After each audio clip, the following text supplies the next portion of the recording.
네, 안녕하십니까. 국토교통부 제2차관입니다. 진에어와 에어 인천에 대한 면허 취소 여부 결정에 대한 발표를 하겠습니다. 국토교통부는 항공사업 면허 결격 사유가 발생한 바 있는 진에어와 에어 인천에 대해 최근 면허 취소 여부 결정을 위한 법적 절차를 진행하여 왔습니다. 그동안 두 차례의 청문과 직원, 주주 등 이해관계자 의견 수렴, 법무법인 및 전문가 법리 검토, 그리고 면허 자문회의를 통해서 다양한 전문가의 의견을 종합적으로 검토하여 이 건에 대해 다음과 같이 결정하였습니다. 먼저 사실관계와 법률적 검토 결과를 요약하면 진에어는 미국 국적의 조현민이 2010년 3월부터 2016년 3월까지, 에어 인천은 러시아 국적의 수코 레브릭이 2012년 5월부터 2014년 11월까지 등기 임원으로 재직한 사실이 있습니다. 구항공법 제129조 제1항 3호는 외국인 임원 재직으로 인한 결격 사유를 항공운송 사업면허 취소 사유로 규정하고 있었습니다. 항공법 면허 취소 조항은 2008년까지 기속행위인 필요적 취소 규정이었으나 2008년에서 2012년 기간 중에는 재량행위인 임의적 취소 규정으로 변경되었고 2012년 이후에는 다시 기속행위로 개정된 바 있습니다.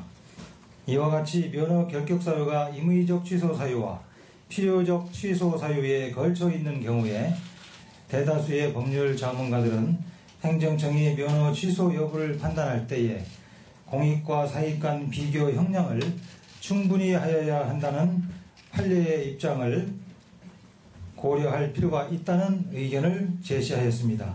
이러한 사실관계와 법률적 검토 결과를 바탕으로 어제 8월 16일 개최된 면허 자문회의에서도 면허 취소 여부에 대해 치열한 논의가 있었습니다. 법조항을 엄격히 적용하여 면허를 취소해야 한다는 의견도 있었습니다만 동조항이 외국인의 국내 항공산업 지배를 막기 위한 취지인데 비해 양사 모두 외국인 임원으로 인하여 항공주권 침탈이라는 실제적 법익 침해가 있었다고 보기가 어려운 반면 장기간 정상 영업 중인 항공사의 면허를 취소할 경우 오히려 근로자의 고용불안, 소비자 불편, 소액주주 손실 등 항공산업 발전에 미치는 부정적 영향이 매우 크고 현재는 그 결격 사유가 해소된 점 등을 고려할 때 면허를 취소할 이익보다 면허를 유지해야 할 이익이 훨씬 크다는 것이 면허 자문회의의 다수 의견이었습니다.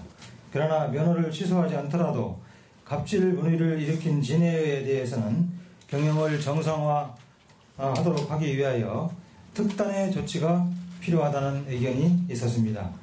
이에 국토교통부는 이러한 제반 사항을 종합적으로 고려하여 그 면허를 계속 유지하는 것으로 결정하였습니다.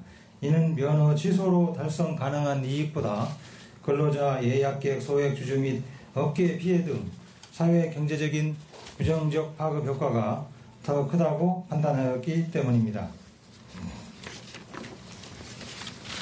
이와 함께 갑질 물의를 일으킨 진에어에 대해서는 진에어가 청문 과정에서 제출한 항공법령 위반 재발 방지 및 경영문화 개선 대책이 완전히 이행되어 경영 형태가 정상화되었다고 판단될 때까지는 신규 노선 허가와 항공기 등록 및 부정기편 운항 허가 등 수익적 처분을 일체 제한하기로 결정하였습니다. 앞으로 국토교통부는 지난 6월 29일 공정거래위원회 고용노동부 보건복지부 등과 합의하여 발표한 바 있는 항공산업 체질 개선 종합대책을 차질 없이 추진하는 한편 우리 항공산업이 국민의 신뢰를 얻을 수 있도록 적극 관리해 나갈 계획입니다. 정부는 앞으로 탈법, 편법, 갑질 문화 등 항공 안전을 위협하는 비정상적인 항공사의 경영 형태에 대해서는 항공법령상의 제도를 동원하여 단호하게 조치할 것이라는 말씀을 드립니다. 감사합니다.